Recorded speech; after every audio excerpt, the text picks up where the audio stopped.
నెట్టిగంటి శ్రీ ఆంజనేయ స్వామి వారి సుప్రభాతం విన్నారు. భక్తిరంజన్ కార్యక్రమం. ఆకాశవాణి విశాఖ. చింత వ్యాఖ్యాత శ్రీ తుమరాడ జగన్నాథ శాస్త్రి గారు. ఆత్మన ప్రతికూలాని పరేషాన్న సమాచరే అనగా ఏ పని చేయటం వలన మనకి చెడు అనిపిస్తుందో అది ఎదుటి వారికి కూడా చెడు అనిపిస్తుంది. అందువలన మనకి కంటగింపుగానున్న ఆచరణను ఇతరులకు మనం చేయకపోవటం మంచిది. అలా నిశ్చయించుకున్నవాడే సదాచార సంపన్నుడు. ఈ సదాచారాన్ని అన్ని ధర్మాలలోనూ స్వీకరింపబడ్డది. మానవ సభ్యతా మూలమైన వేదాల్లో కూడా సదాచార మహిమ, గుణాలు, ప్రభావము గురించిన అనేక విషయాల సమాహారమే ఉన్నది. నీతి గ్రంథాల్లో 13 మూల సూత్రాలు వర్ణింపబడ్డాయి. అవి ఏమిటంటే అభయము, మృదుత్వము, సత్యము, సరళత్వము, కరుణ, ధృతి, అనాసక్తి, స్వావలంబన, ఆత్మానుశాసనము, సహిష్ణుత, కర్తవ్యనిష్ట, అపరిగ్రహము, సంయమనము మరియు ప్రామాణికత. శృతులలో కూడా 3 ఆధార స్తంభాలను పేర్కొనబడ్డాయి. అదమ్యత, సుకర్మ, పవిత్రత అని. స్మృతికారుడు కూడా సదాచారమునకు 13 విషయాలను చెప్పాడు. అవి బ్రహ్మణ్యత, దేవ పితృభక్తి, సౌమ్యత్వము, శరణ్యత, కారుణ్యము, ప్రశాంతి, ఇతరులను కష్టపెట్టకుండుట, అనసూయ, మృదుత్వము, కఠోర రాహిత్యము, మైత్రి, మధుర భాషణము, కృతజ్ఞతలు. వీటి వలన సదాచారం సమకూరుతుంది.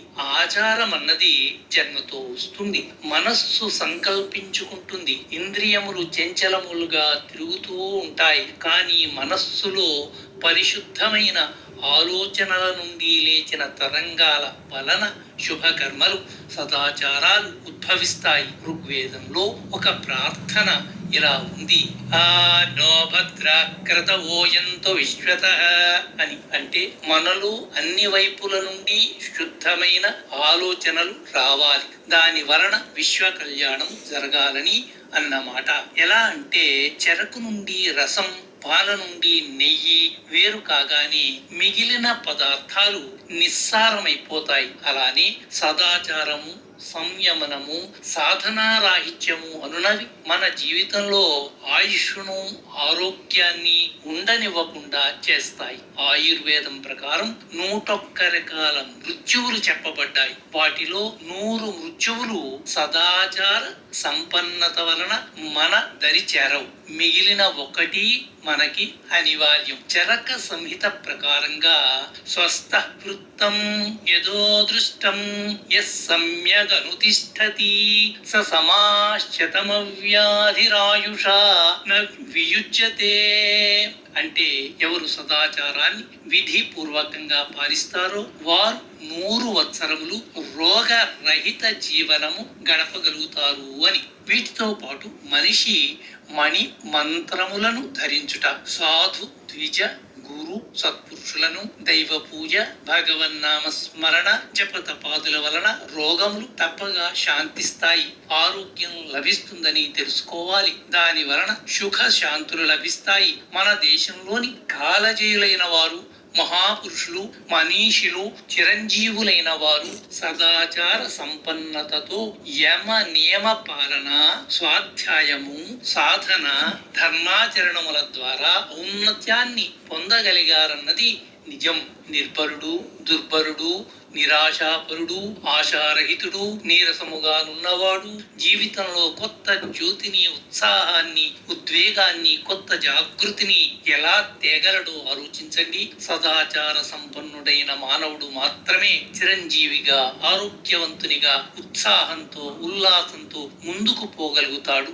సమాజాన్ని, జాతిని, దేశాన్ని ముందుకి తీసుకుని పోగలుగుతాడు.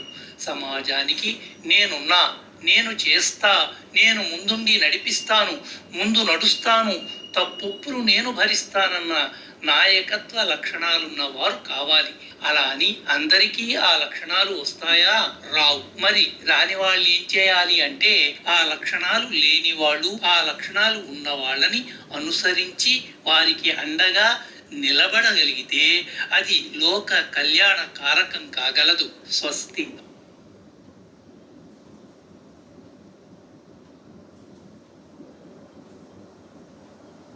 తుమ్మరాడ జగన్నాథ శాస్త్రి గారి వ్యాఖ్యానంతో చింతన విన్నారు.